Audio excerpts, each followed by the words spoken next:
Olá pessoal, tudo bem com vocês? Neste vídeo, agradecendo como sempre a presença de todos vocês e da grande espiritualidade superior e amiga que nos abastece de energia, que nos abastece com a força espiritual para prosseguirmos nessa nova caminhada, nessa nova e grande caminhada que nós temos, rumo à luz, não é? Eu agradeço a todos vocês pelos comentários, agradeço a todos vocês por estarem sempre observando e vendo o nosso canal. Neste vídeo nós vamos falar como lidar com obsessores, que é um texto do Richard Simonetti, que fala sobre essa questão de lidar com obsessores. Por como é que são essa lida com obsessores, né? Então começa assim o texto. No item 6 do capítulo 10 de O Evangelho segundo o Espiritismo, comenta Allan Kardec: a morte, como sabemos, não nos livra dos nossos inimigos. Os espíritos vingativos perseguem, muitas vezes, com seu ódio, no além-túmulo, aqueles contra os quais guardam rancor. Ou seja, a morte não nos separa dos inimigos, né? Não nos separa das nossas dívidas, não nos separa dos nossos resgates. E então, mesmo morrendo, os inimigos que porventura tenhamos na terra, eles vão mais prosseguir e mais perseguir ainda, como veremos agora aqui, né? Então, o espírito, esse espírito mau, ele espera que o outro, a quem ele quer mal, esteja preso ao seu corpo, e assim menos livre, para mais facilmente o atormentar, ferir nos seus interesses ou nas suas mais caras afeições. Nesse fato reside a causa da maioria dos casos de obsessão. Vocês vejam que os inimigos, né, os que se tornam nossos inimigos, eles esperam o momento certo de atacar. Porque, segundo eles, né, o espírito preso ao corpo, quando reencarna, ele não deixa de ter aquele desafeto, né? Muito pelo contrário, ele continuará com aquele desafeto. E o espírito preso ao corpo, ele fica mais fácil de ser visto, de ser capturado, de ser captado as energias pelo obsessor. Vocês estão compreendendo? Então, o espírito preso a um corpo físico, ele é mais facilmente achado, vamos dizer assim, porque ele livre, ele vai andar por outras paragens e como o mundo astral e o mundo espiritual é muito grande, talvez aqueles inimigos fiquem com mais dificuldade de encontrar. Mas quando a pessoa está reencarnada, o inimigo, o espírito obsessor, ele acha com mais facilidade. Por isso que no outro vídeo passado eu falei para não fazer associações com as trevas, né? Não façam associações com as trevas. Por quê? Porque você vai ficar com algo pendente até para a próxima reencarnação. É o que vai acontecer.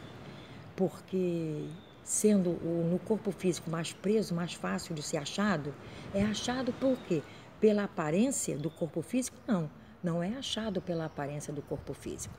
É achado pela vibração energética que o nosso espírito produz. Então, por essa vibração de ódio, de rancor, de vingança, é que os inimigos do passado, eles vêm e captam a nossa energia e vêm nos afligir. Porque eu lido com muitas pessoas que têm maldição do passado, porque fizeram associações no passado com seres desse tipo de vibrações baixas, e até hoje em dia estão sendo perseguidos. Então tem que se trabalhar esse inimigo, tem que se trabalhar esse obsessor, para que ele deixe aquela pessoa em paz, né? Que ele receba o perdão daquela pessoa e outros fatos mais. Por quê? Porque é achada, aquela pessoa foi achada, né? Às vezes é achada até de criança.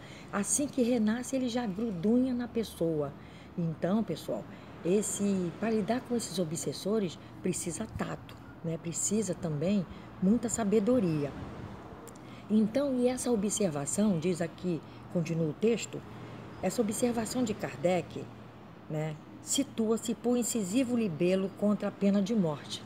Porque nós vamos ver aqui com a pena de morte, não acaba com aquela aflição. Muito pelo contrário, aumenta. Porque o condenado, por exemplo, quando ele é condenado à morte, como tem países aí essas condenações à morte, cadeira elétrica, câmara de gás e tudo que a gente já conhece, né? Essas ideias infelizes, ideias de mundo trevoso, ideias de mundo assim que não é acabando com a pessoa que vai se consertar aquele erro, né? São mundos primitivos somente que têm esse tipo de ideias, são só mundos primitivos. Então, o condenado, ele vai ser transferido compulsoriamente, né, para o mundo espiritual, porque ele está na câmara de gás, está na cadeira elétrica, então compulsoriamente aquela energia toda, como já foi explicado em outros vídeos, aquela energia toda acumulada ali de mais e mais anos ainda que ele teria, ela fica como se tivesse ali ainda penetrada naquele perispírito, né? O perispírito ele vai para o outro mundo ainda com aquela força toda, né? E então, pessoal, ele revestido, uma vez ele revestido da invisibilidade, ele passaria a perseguir os responsáveis pelaquela sua condenação. Então, os responsáveis por aquela condenação, né, juízes, advogados, promotores, né, e outros mais que deram parte dele, aquela coisa toda porque ele fez coisas erradas, passam a ser suas vítimas, né? Porque ele, com o manto da invisibilidade, uma vez que ele está no mundo espiritual, ele passa a perseguir aquelas pessoas, né?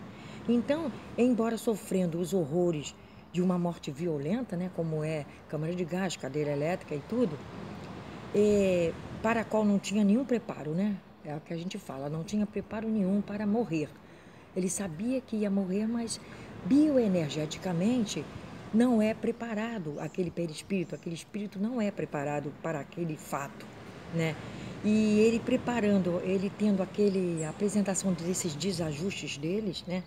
Variados, relacionados com seu comportamento criminoso, enquanto vivo, ele tenderá a permanecer jungido à vida física, predispostos a iniciativas de vingança próprias do seu caráter. Então, o ideal seria aplicar a sábia orientação de Jesus, que está em Mateus, capítulo 9, versículo 12. Não necessitam de médicos sãos, mas sim os doentes. Então, o criminoso é um doente moral, segundo Jesus. E quem somos nós para ir contra a lei que Jesus instituiu, né, pessoal? Contra essas sábias palavras que Jesus nos deixou. Quem somos nós? Então, não podemos aceitar país, né, que quer rumar ao progresso moral, ao progresso espiritual, não pode aceitar a pena de morte, né, nas suas leis, não pode, né? Ele deve ser tratado como um suposto eliminado moral, né? Então nós temos que tratá-lo como um doente moral e espiritual, tá? Um doente moral e espiritual. Não podemos tratá-lo como um doente físico, né? Mas moral e espiritual, tá bom, pessoal? E o segundo tema desse vídeo é nas questões das larvas, né? Que continuam muitas pessoas me perguntando, porque muitos têm larvas nas análises quando a gente faz, né? E eles continuam me perguntando.